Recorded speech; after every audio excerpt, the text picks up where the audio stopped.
நிறைய இடங்கள்ல வந்து கடைகளை கட்டி வாடகைக்கு விட்டுருப்பாங்க.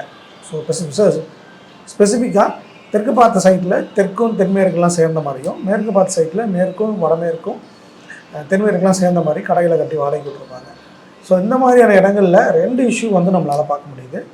ஒன்று வந்து ஃபேமிலிக்குள்ளே ரிலேஷன்ஷிப் இஷ்யூ வந்து ஜாஸ்தி இருக்குது. அதில் கணவன் மனைவி பிரிவு, அந்த உறவுகளில் விரிசல், இந்த 2 திருமணம் 3 திருமணம், திருமணம் ஆகாமல் போகிறது, குழந்தை இல்லாமல் போகிறது, தத்து கொடுக்கறது, தத்து எடுக்கிறது, இந்த மாதிரியான விஷயங்கள் நடக்கிறத பார்க்க முடியுது.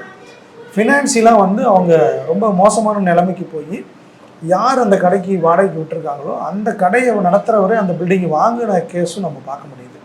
உதாரணத்துக்கு ஒரு மளிகை கடைக்கு விட்டுருப்பாங்க. மளிகை கடை வைக்கிறவர் பார்த்தீங்கன்னா சவுத்து தமிழ்நாட்டிலேருந்து வந்திருப்பார்.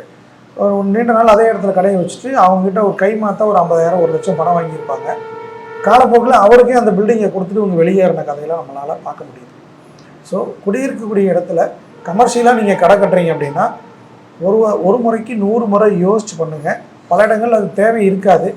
நீங்கள் ஒரு மாதம் ஒரு 5,000 10,000 சம்பாதிக்கிறேன்னு சொல்லி போட்டு மொத்த வாழ்க்கையும் தொலைச்சிட வேண்டாம். ஸோ என்னுடைய கடந்த 16 வருஷ எக்ஸ்பீரியன்ஸில் மேட்டூரில் மட்டும் ஒரே ஒரு கேஸ் மட்டும் நம்ம இது வரைக்கும் கடை கொடுத்துருக்கோம். பட் அதோடைய லேண்டு சைஸ் வந்து பெரிய சைஸு. அப்படி இருக்கும் பட்சத்தில் ஒருத்தருக்கு மட்டும் தான் நம்ம கடை கொடுத்துருக்கோம். பட் அதை தாண்டியும் அவங்களுடைய ஃபேமிலி சுச்சுவேஷன் அந்த மாதிரி இருந்ததுனால நம்ம கடை கொடுத்துருக்கோம். இது வரைக்கும் அதை தாண்டி வேறு யாருக்குமே நம்ம கொடுக்கல.